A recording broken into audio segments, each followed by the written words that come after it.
가정 예배 드리는 곳마다 하나님께서 은혜 주시고 응답하실 것을 확신합니다. 가정 예배는 축복의 통로입니다.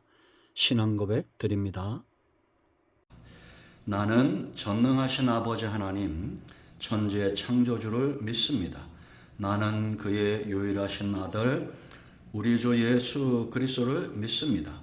그는 성령으로 잉태되어 동정녀 마리아에게서 나시고 본디오 빌라도에게 고난을 받아 십자가에 못 박혀 죽으시고 장사된 지 사흘 만에 죽은 자 가운데서 다시 살아나셨으며 하늘에 오르시어 전능하신 아버지 하나님 우편에 앉아 계시다가 거기로부터 살아있는 자와 죽은 자를 심판하러 오십니다.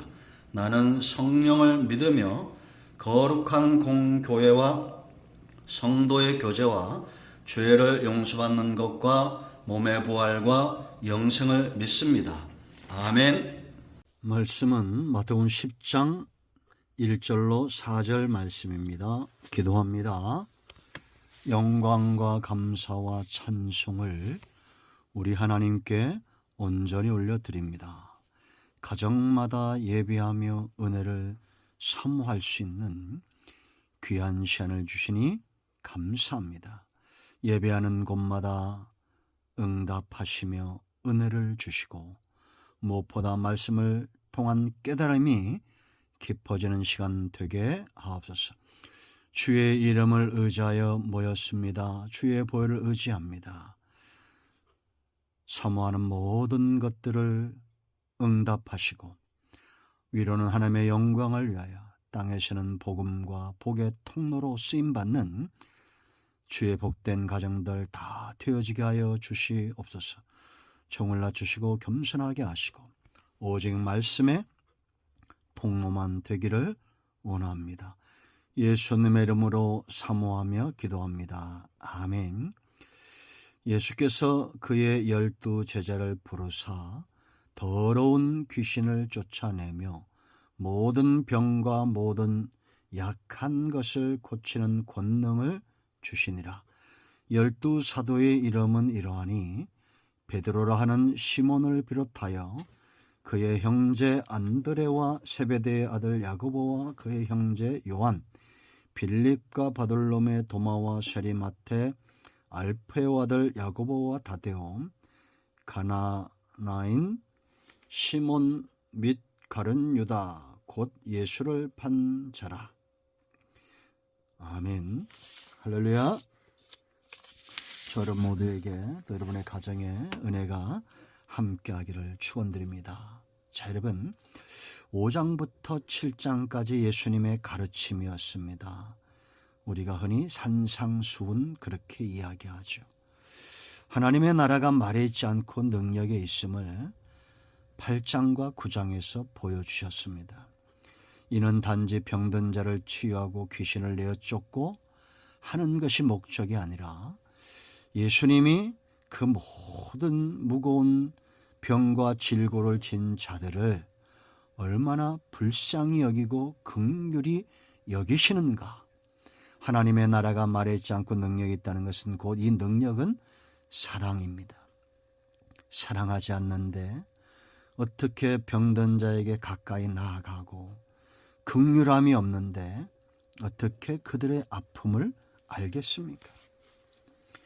이렇게 입증하셨어요. 예수님만이 참된 긍휼과 사랑과 하나님의 약속, 말씀에 근거한 그 모든 언약을 이루기 위해서 이 땅에 오셨음을 분명히 마리아는 행동으로 입증하셨습니다. 그리고 이제 10장에서 제자들을 파송하십니다. 이 10장에 우리가 주목해야 됩니다. 왜냐하면 이제 이 10장에서는 이론적으로나 또 체험적으로나 영적으로 성숙한 사람들을 훈련시키기 위하여 파송하시는 장면이 일종의 인턴 코스다 이렇게 보시면 됩니다. 제자들을 파송하시는 겁니다. 이 과정을 잘 보셔야 됩니다. 먼저 권능을 주셨어요. 1절로 4절 말씀 오늘 읽었죠. 예수께서 그의 12 제자를 부르사 뭐라 했습니까? 더러운 귀신을 쫓아내며 모든 병과 모든 약한 것을 고치는 권능을 주시니라. 그리고 그들의 이름을 가룟 유다까지 포함해서 다 기록했습니다. 여러분 11 제자에게 권능이 나타나고 11 제자를 통해서만 복음이 전파되었을까요? 예수님 파송하실 때 아닙니다. 유다도 그 한 중에 한 사람 가운데 있었습니다.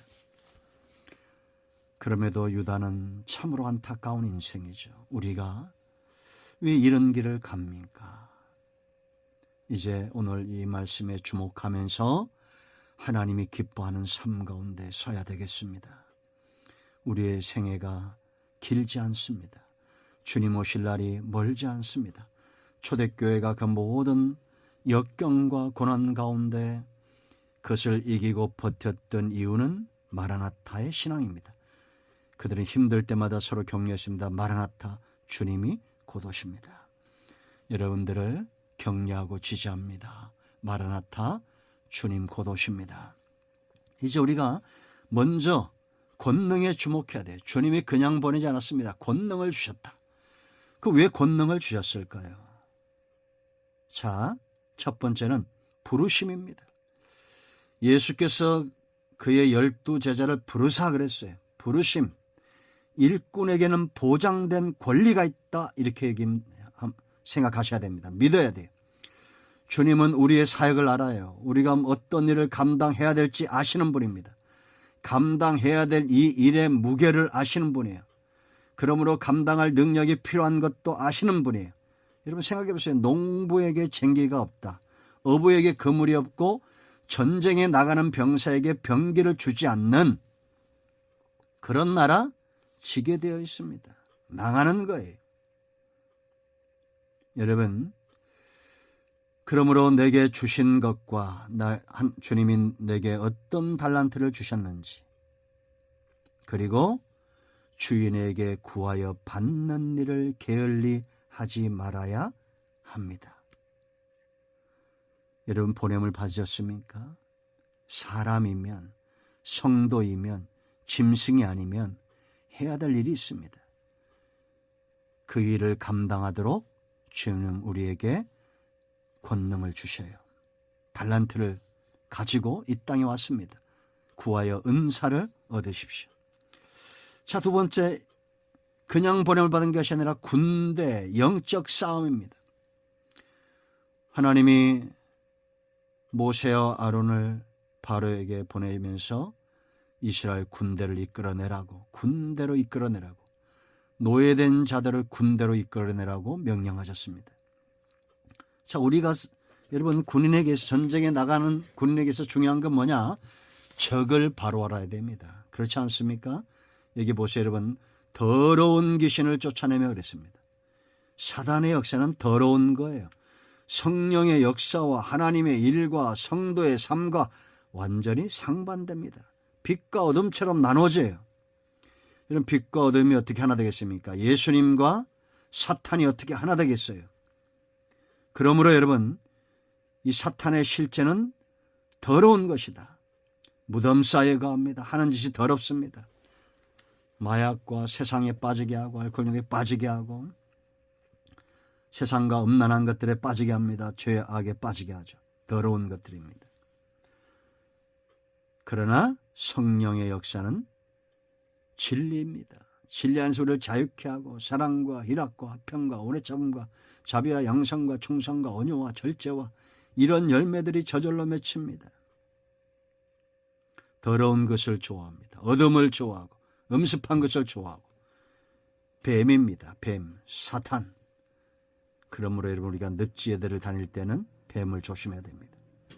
사단은 세상, 늪과 같은 세상 속에 교묘하게 광명의 천사로 가장하고 있지만 하는 짓은 더럽습니다.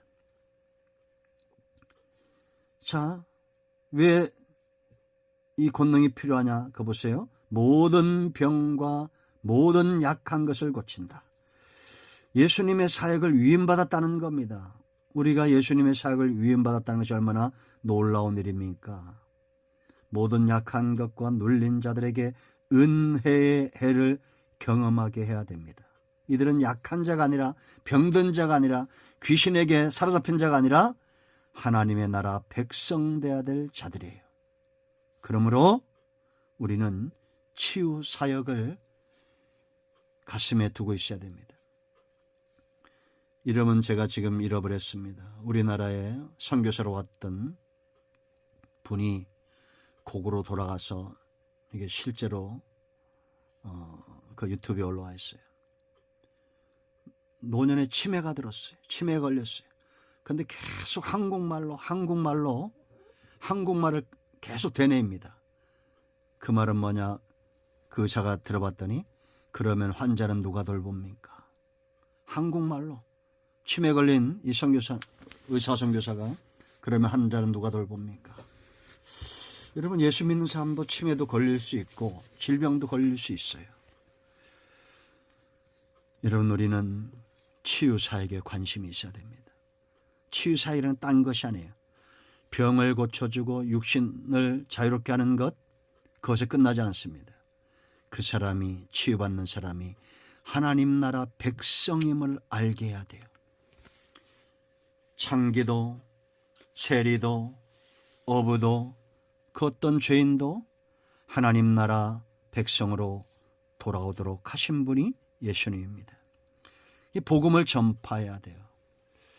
7절 말씀 보시면 전파하여 말하되 천국이 가까이 왔다라. 복음 전파는 있죠. 성령의 권능으로 행하여지고 결실하여 왔습니다. 지금까지. 우리는 말쟁이로 보냄을 받지 않았어요. 말만 하면 안 됩니다. 복음 전파는 타협되지 말아야 됩니다. 모세는 바로 앞에 타협하지 않았습니다. 예수님도 세상과 사탄의 역사 가운데 굴복하지 않고 타협하지 않고 회개하라 천국이 가까이 왔다라고 선포했습니다.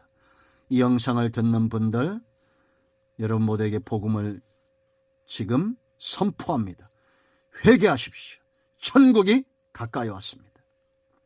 이 말을 듣는 자들의 가슴이 열리기를 축원드립니다. 자, 세 번째 중요한 것은 이들의 이름이 기록되었다는 겁니다. 2절로 4절까지. 그럼 누가복음 10장 1절 말씀 보면 이후에 또 70인을 보내면서 둘씩 짝 지웠어요. 중요한 것은 주님이 기억하는 이름입니다. 저와 여러분의 이름이 하나님 나라 생명책에 기록되어 있음에 감사하십시오. 저는 그 어떤 것보다도 이것을 사모합니다. 내 이름을 세상에 알아주지 못해도, 내 이름을 가장 가까운 사람들이 업신여긴다 할지라도 천국의 생명책에 기록되기를 사모합니다. 이들을 버려두지 않겠다는 얘기입니다. 목자가 양의 이름을 알듯 그렇게 알시겠다는 거예요. 그 제자들은 하나 되어 이 사역을 감당했습니다. 협력하는 일에 수종들었습니다. 협력하여 수행했어요. 함께하는 사람들을 귀하게 여겨야 됩니다. 여러분의 가정이 이렇게 쓰임받기 원합니다. 하나님이 기뻐하는 삶 가운데 우리가 늘 깨어있고 복음을 전파해서 하나님의 사람들을, 하나님의 나라를 경험하게 하도록 이끌어내는 쓰임받는 저와 여러분의 가정이 되기를 축원드립니다. 할렐루야. 오늘 응답이 우리 가운데 임하였습니다. 자, 이제 합심해서 기도하시고 가정이 마무리 기도하시고 주님 가르친 기도로 예배를 마치시면 되겠습니다. 아멘. 응답이 오늘도 우리 가운데 임하였습니다. 아멘.